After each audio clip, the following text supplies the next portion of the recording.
Bonjour à mes chers amis, et on va poursuivre le chapitre 4 qu'on avait commencé, et on s'était arrêté au verset 4 exactement. Aujourd'hui, on va voir un petit peu donc comment le roi Salomon considère celui qu'on appelle en hébreu le kamtsan, c'est-à-dire quelqu'un qui est avare, quelqu'un qui ne pense qu'à lui, quelqu'un qui est capable de ramasser de l'argent sans vouloir partager, sans vouloir évidemment faire profiter d'autres personnes de tout ce que lui a réussi à avoir. Alors, c'est le verset 5, le verset 5 qui dit « Hakesil, chovek et yadav ve'ochel et besaro ». Donc, l'insensé. Alors ici, c'est quoi l'insensé? Celui qui n'a fait aucun effort, celui qui est noramel, disent les commentaires. Donc quelqu'un qui n'a pas compris que dans ce monde, l'homme était venu ici dans ce monde pour faire des efforts dans tous les domaines. Et sans ces efforts, évidemment, il n'arrivera à rien. Donc, il croise ses bras, c'est-à-dire il attend que les choses se fassent, ou que d'autres les fassent pour lui peut-être. En tout cas, il ne fait rien. Et il finit, donc, et il dévore sa chair. Alors, que disent les Chachamim, l'explication, Sofo shelo yelo malechol, puisque, évidemment, s'il ne fait aucun effort, il n'aura pas de quoi se nourrir. Ad shiochal et besar asmo. Donc, il va se dévorer lui-même. Kloma yamut bera'av, c'est-à-dire qu'il risque de mourir de faim. Donc, non, ça c'est un excès, on va dire, l'excès de celui qui attend que les choses se fassent ou qui compte trop sur les autres, ou même celui qui espère et compte sur Hachem sans faire d'effort. On sait qu'on doit faire une ishtadlout, on doit faire un effort personnel, et ça c'est le amal, puisque c'est comme ça que Dieu va nous tester. Tov 6, verset 6, Tov melochaf nachat mi melochof naim amal uraut noah.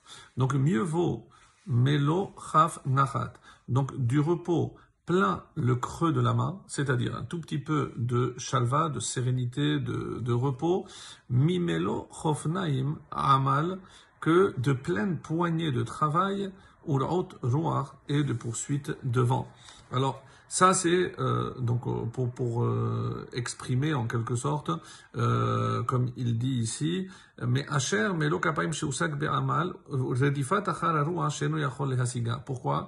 Parce que ça c'est l'autre extrême où il va continuer à poursuivre, il voudra toujours plus, et évidemment qu'on ne pourra jamais avoir satisfaction, puisque dès que, comme la Gemara dit, j'ai 100, je voudrais 200, et l'homme quittera ce monde avec la moitié de ce qu'il aurait voulu. Donc il vaut mieux avoir peu et savoir se contenter de peu que continuer à rechercher. Donc c'est l'extrême. Donc celui qui ne fait rien, celui qui en fait trop.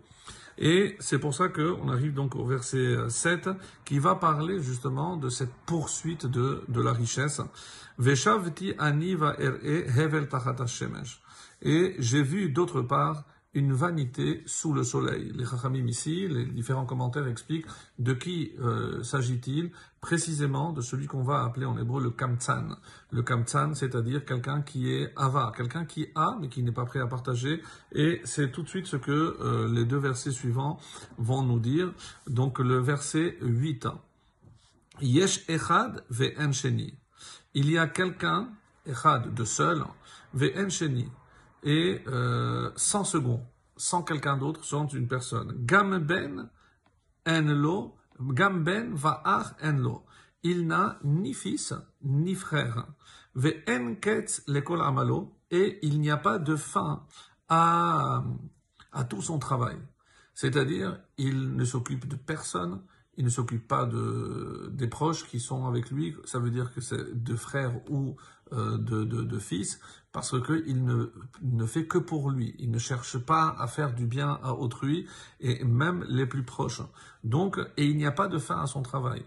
Alors, aujourd'hui, si on devait actualiser, c'est par exemple les personnes, les papas qui courent du matin jusqu'au soir. Lorsqu'ils rentrent, c'est trop tard pour voir les enfants. Le matin, il part trop tôt. Donc, il n'a personne d'autre à part son travail. Il va se consacrer corps et âme, et il n'y a pas de fin à son travail. Parce qu'évidemment, il peut toujours faire plus, toujours gagner plus. Oui, mais ça sera forcément au détriment des siens, de son propre frère. Son frère, ici, c'est son prochain. Son fils, c'est sa famille. Alors, Gam eno lotisba osher. Pourtant, ses yeux ne sont pas rassasiés de richesse, parce qu'il veut toujours plus. Donc, et c'est bien qu'on utilise ici les yeux, puisque quand je vois que l'autre a une autre voiture, donc je voudrais aussi, moi, acquérir, donc je voudrais toujours plus. Ulmi ani amel ou mechaser, pour qui travaillais-je ou mechaser et nafshi mitova, ou privais-je mon âme de bonheur? Gamze hevel ve'inyan rahu, cela aussi est vanité, et surtout une occupation mauvaise.